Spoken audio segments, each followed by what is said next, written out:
ಹಿಂದೆ ನರಸಿಂಹಮೂರ್ತಿ ಅವರು, ಮಾಗಡಿಯ ನರಸಿಂಹಮೂರ್ತಿ ಅವರು ಅಧ್ಯಕ್ಷರಾಗಬೇಕು ಅಂದಾಗ ಇಂದು ದಿನ ರಾತ್ರಿ ನಿರ್ದೇಶಕ ಸ್ಥಾನದಿಂದ ನಾಳೆ ಬೆಳಗ್ಗೆ ಅವರು ಅಧ್ಯಕ್ಷರು, ಬೊಮ್ಮಲ್ನ ಅಧ್ಯಕ್ಷರು, ಇಂದು ದಿನ ರಾತ್ರಿ ಬೆಳಗ್ಗೆ ಹೋಗಿ ನೋಡಿದ್ರೆ ಅವರು ಅಧ್ಯಕ್ಷರೇ ಇಲ್ಲ, ನಿರ್ದೇಶಕರೇ ಇರಲಿಲ್ಲ. ಸೊ ಹಾಗಾಗಿ ಆ ಪರಿಪಾಠ ಪ್ರಾರಂಭ ಆಗಿದ್ದು, ಶುರು ಆಗಿದ್ದು, ಅದು ಕಲ್ತಿರೋದು ಅವ್ರ ಪಕ್ಷದವರಿಂದಾನೆ, ಅದು ಅವ್ರ ನಾಯಕರಿಂದಾನೆ, ಅದು ಅವ್ರಿಗೆ ಚೆನ್ನಾಗಿ ಗೊತ್ತಿದೆ. ಅನ್ಯಾಯ ಆಗಿರೋದು ಕಾಂಗ್ರೆಸ್ ಅವರಿಂದ ಅಲ್ಲ, ಜನತಾದಳದವರಿಂದ, ಬಿಜೆಪಿಯವರಿಂದ ಅನ್ಯಾಯ ಆಗಿದೆ ಜೈಮುತ್ತುಗೆ ಹೊರತು ಬೇರೆ ಯಾರಿಂದನೂ ಅಲ್ಲ. ಸರ್ಕಾರ 2 ವರ್ಷ ಆಗಿರೋದಕ್ಕೆ ಬಿಜೆಪಿ ಒಂದು ಆರೋಪ ಪಟ್ಟಿ ರಿಲೀಸ್ ಮಾಡಿದೆ ಸರ್, ಚಾರ್ಜ್ ಶೀಟ್ ಏನೇನಾಗಿದೆ, ಬೆಲೆ ಏರಿಕೆ ಆಗಿದೆ, ಅದ್ರ ಮೇಲೆ ಸರ್ಕಾರ ಈಗ ಮಾನನಷ್ಟ ಮೊಕದ್ದಮೆ ಹಾಕಲಿಕ್ಕೆ ಸೂಚನೆ ಕೊಟ್ಟಿದೆ ಅಧಿಕೃತವಾಗಿ. ಬಿಜೆಪಿ ಸುಳ್ಳು ಆರೋಪ ಮಾಡಿದೆ, ಸುಳ್ಳು ಪ್ರಚಾರ ಮಾಡಿದೆ ಅಂತ. ಈ ಕಾನೂನಾತ್ಮಕ ಹೋರಾಟ ಅಗತ್ಯ ಇತ್ತ? ಯಾಕಂದ್ರೆ ಪೊಲಿಟಿಕಲಿ ಆರೋಪಗಳು ಪ್ರತ್ಯಾರೋಪಗಳು ಸಹಜ.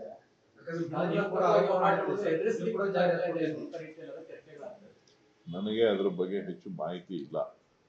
ಅದನ್ನ ಸರ್ಕಾರ ನಡೆಸ್ತಾ ಇರ್ತಕ್ಕಂಥ ಮುಖ್ಯಮಂತ್ರಿಗಳು ಮತ್ತು ಉಪಮುಖ್ಯಮಂತ್ರಿಗಳು, ಸಚಿವ ಸಂಪುಟದ ಸದಸ್ಯರನ್ನ ಕೇಳಿ. ಯಾಕೆಂದ್ರೆ ಅದು ಸರ್ಕಾರದ ತೀರ್ಮಾನ, ಸರ್ಕಾರದ ನಡವಳಿಕೆ. ಸೊ ಅದ್ರ ಬಗ್ಗೆ ಅವರು ಗಮನ ಸೆಳೆದು ಅವರ ಹತ್ರ ಉತ್ತರ ಪಡೆಯೋದು ಸೂಕ್ತ.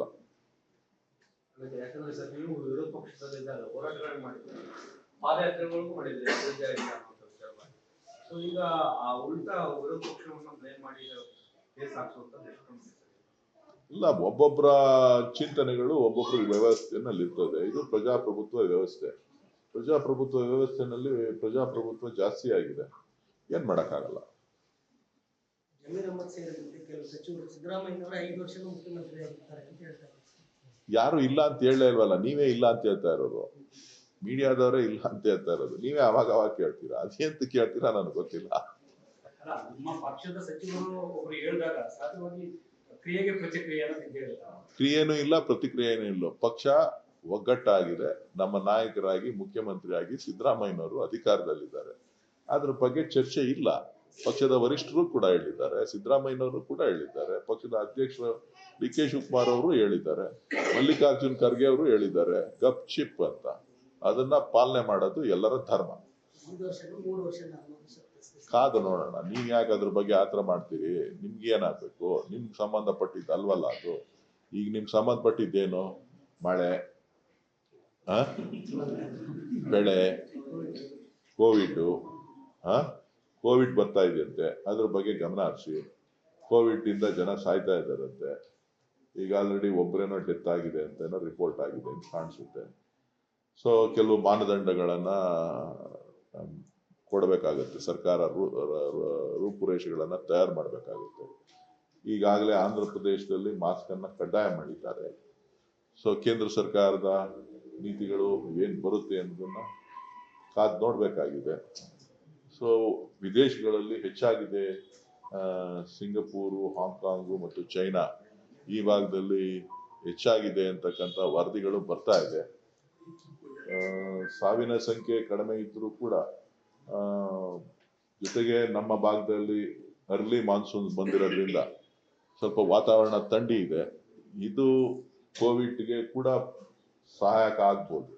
ಆ ಒಂದು ನಿಟ್ಟಿನಲ್ಲಿ ಮುನ್ನೆಚ್ಚರಿಕೆ ಕ್ರಮಗಳನ್ನ ಸರ್ಕಾರ ತೆಗೆದುಕೊಳ್ಬೇಕು. ಅದ್ರ ಬಗ್ಗೆ ಸರ್ಕಾರಕ್ಕೆ ಜಾಗೃತಿ ಮೂಡಿಸಿ.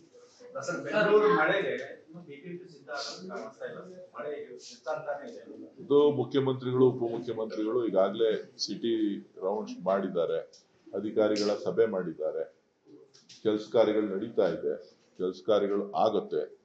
ಕಳೆದ ವರ್ಷ ರೆಗ್ಯುಲರ್ ಆಗಿ ಎಲ್ಲೆಲ್ಲಿ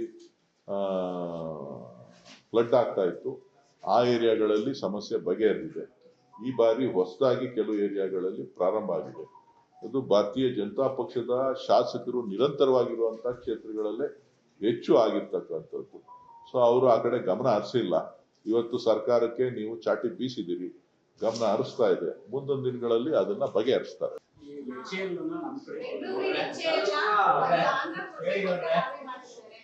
ರಾಜನಾಥ್ ಸಿಂಗ್ ಅವರ ಹತ್ರ ಮನವಿ ಕೂಡ ಮಾಡಿದ್ದಾರೆ. ಅಲ್ಲಿ ಕೊರತೆ ಇದೆ, ನೌಕರರ ಕೊರತೆ ಇದೆ, ಸರಿಯಾದಂತಹ ಮ್ಯಾನುಫ್ಯಾಕ್ಚರಿಂಗ್ ಆಗ್ತಿಲ್ಲ ತೇಜಸ್ ಆಗಿರ್ಬೋದು. ಸೊ ಹಾಗಾಗಿ ನಮಗೆ ಕೊಡಿ ಅನ್ನುವಂತ ಮನವಿ ಮಾಡಿದ್ದಾರೆ.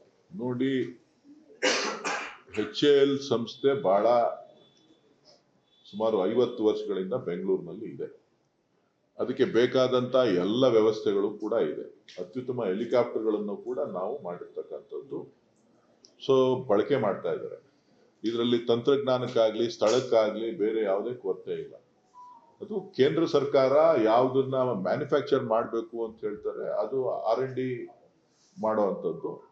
ಜೊತೆಗೆ ಏನೇನು ಹೆಚ್ಚಿನ ಅನುದಾನಗಳನ್ನ ಜೊತೆಗೆ ಆರ್ಡರ್ಸ್ ಯಾವ್ದ್ರ ಮೇಲೆ ಪ್ಲೇಸ್ ಮಾಡ್ತಾರೆ ಅದರ ಮೇಲೆ ಅವರು ಮ್ಯಾನುಫ್ಯಾಕ್ಚರಿಂಗ್ ಮಾಡಲಿಕ್ಕೆ ಸಾಧ್ಯ ಇದೆ. ಬೆಂಗಳೂರಿನಲ್ಲಿ HAL ಸಮರ್ಥವಾಗಿ ಕೆಲಸ ಮಾಡ್ತಾ ಇದೆ. ಅದ್ರ ಬಗ್ಗೆ ಯಾವುದೇ ಅನುಮಾನ ಬೇಡ. ಕೇಂದ್ರದವರು ಆ ತರ ತೀರ್ಮಾನ ತೆಗೆದುಕೊಳ್ಳಿಕ್ಕೆ ಆಗೋದಿಲ್ಲ. ಯಾರೋ ಒಬ್ರು ಮುಖ್ಯಮಂತ್ರಿ ಕೇಳಿದ್ರು ಒಂದು ಕ್ಷಣಕ್ಕೆ HAL ನ ಎತ್ಕೊಂಡೋಗಿ ಅಲ್ಲಿ ಇಟ್ಕೊಂಡ್ಬಿಡೋದಕ್ಕೆ ಆಟದ ಸಾಮಾನಲ್ಲ. ಸೊ ಹಂಗಾಗಿ ನಾನು ಹೇಳೋದಿಷ್ಟೇ, ಬೆಂಗಳೂರಿನ HALಗೆ ತನ್ನದೇ ಆದಂತ ಇತಿಹಾಸ. HAL ಇರ್ಬೋದು, BAL ಇರ್ಬೋದು, BHEL ಇರ್ಬೋದು, ಇವೆಲ್ಲ ಸಂಸ್ಥೆಗಳು ಒಂದು ಕಾಲದಲ್ಲಿ ಬೆಂಗಳೂರಿಗೆ ಒಂದು ಹಿರಿಮೆಯನ್ನ ತಂದಿರ್ತಕ್ಕಂಥ ಒಂದು ದೊಡ್ಡ ದೊಡ್ಡ ಸಂಸ್ಥೆಗಳು.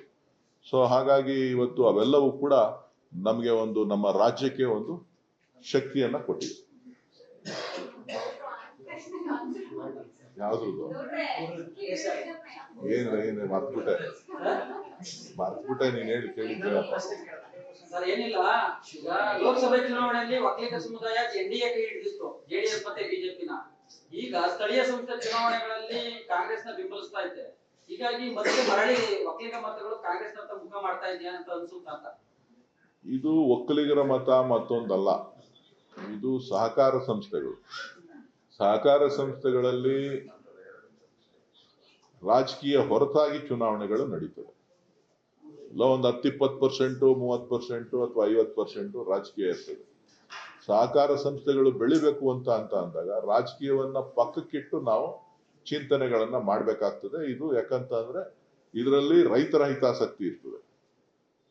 ಸರ್ಕಾರದ ಹಣ ಇರೋದಿಲ್ಲ, ಸಾರ್ವಜನಿಕರ ಹಣ ಇರ್ತದೆ. ಸೊ ಸಾರ್ವಜನಿಕರ ಹಿತದೃಷ್ಟಿಯಿಂದ ಕೆಲಸ ಮಾಡ್ಬೇಕಾಗ್ತದೆ, ಅವರ ಆಶಯಗಳನ್ನ ಈಡೇರಿಸಬೇಕಾಗ್ತದೆ. ಜೊತೆಗೆ ಇವತ್ತು ಏನು ಬೆಂಗಳೂರು ಹಾಲು ಒಕ್ಕೂಟ ಚುನಾವಣೆ 11 ಸ್ಥಾನಗಳನ್ನ ನಾವು ಗೆದ್ದಿದ್ದೇವೆ. ಬಹುಶಃ ಒಂದು ರಾಜ್ಯದಲ್ಲಿ ಮತ್ತು ಜಿಲ್ಲೆನಲ್ಲಿ ನಮ್ಮ ವ್ಯಾಪ್ತಿಯಲ್ಲಿ ಒಂದು ಹೊಸ ಭರವಸೆ, ರೈತರಿಗೆ ಏನೋ ಒಂದು ಬದಲಾವಣೆ ಆಗ್ತದೆ, ಒಂದು ಉತ್ತಮವಾದಂತ ಕೆಲಸ ಕಾರ್ಯಗಳು ಈ ಸರ್ಕಾರದ ಅವಧಿನಲ್ಲಿ ಆಗ್ತದೆ ಅಂತ ಹೇಳಿ ನಮ್ಮ ಪಕ್ಷದ ಬೆಂಬಲಿತ ಅಭ್ಯರ್ಥಿಗಳಿಗೆ ಹೆಚ್ಚು ಸ್ಥಾನವನ್ನ ಕೊಟ್ಟಿದ್ದಾರೆ.